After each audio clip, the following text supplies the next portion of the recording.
I want to chat with you about the mistakes I made when I first started grilling so that you don't have to make these mistakes. The first mistake is not wearing the right outfits. I've seen people grill with sandals, and I remember grilling with sandals too. That's very dangerous.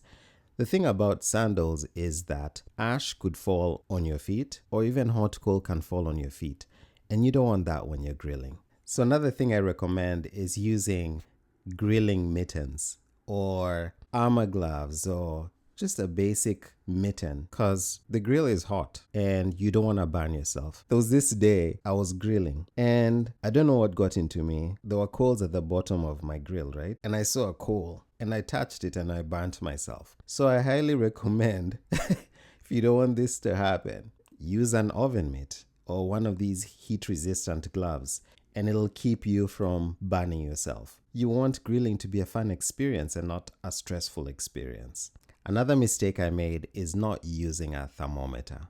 There are all sorts of thermometers that you can use to grill. You can use a meat thermometer, you can use an instant read thermometer, or you can use my favorite kind of thermometer, which is a Bluetooth thermometer.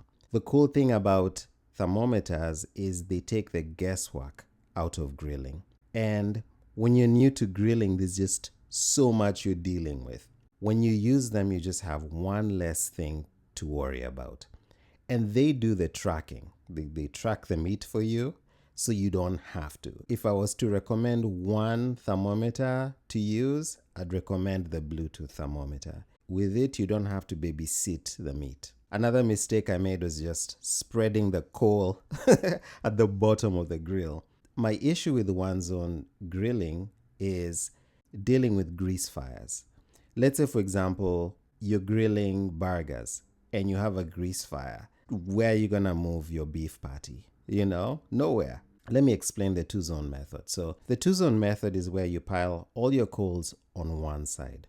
So that side is called the direct side. And the other side is going to be your indirect side. The direct side is perfect for searing steaks and burgers. If you have a grease fire on the direct side, you can quickly move your steaks or burgers to the indirect side. The reason why I love the two-zone method is that it gives you total control of the cook. Another mistake I used to make was not clearing the ash from the previous cook. The thing about ash is that it absorbs moisture, and that moisture can cause your grill to rust. It can also hinder airflow. So here's a tip.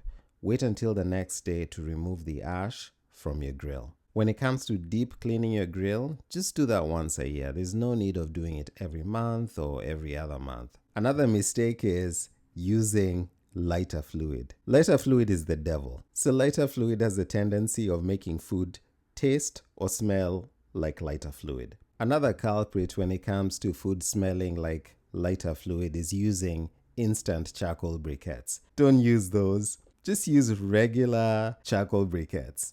Or you can use lamp charcoal. What do I recommend you use? Use a charcoal chimney starter. These suckers are awesome. So the charcoal chimney starter has two compartments. The top compartment is the one that you put your coal in, and the bottom compartment is where you light the coal. When using a charcoal chimney starter, I recommend using paper and also drizzling some oil over the paper just to make sure that it actually lights up. Another mistake I made was not understanding the vents. Think of the bottom vent as a gas pedal and the top vent as a brake. My recommendation when you grill is to start with the bottom vent fully open and the top vent halfway open. I usually use the top vent to either speed up the cook or to slow the cook down.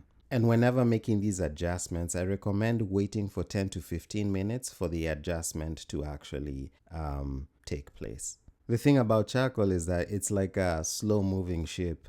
It usually takes a while to adjust. Okay, here are a few golden rules that I follow whenever I'm cooking. We have a saying here in Texas, if you're looking, you ain't cooking. So every time you lift the lid, you lose heat, and doing that adds 5 to 10 minutes to your cook. Always make sure that the top vent is over the food that I'm cooking. So this forces the smoke and the heat to travel across the meat before it exits. If you have a Weber grill, Weber grills usually have a hook inside the lid so that you don't have to put the lid on the ground whenever you're grilling. After dumping the coals, put the lid on for about 10 minutes before adding the food. Grilling your food on a cold grate is why food usually sticks to the grate. When you have hot grates, it pretty much becomes like a non-stick surface. One last thing I recommend is oiling the food and not the grate. Instead of greasing the bars, the grates, just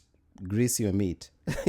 Just lightly oil your meat, and doing this will create a better sear and also prevent your meat from sticking to the grate. So there you have it. My hope is that you learn from my mistakes and not make the same mistakes I made.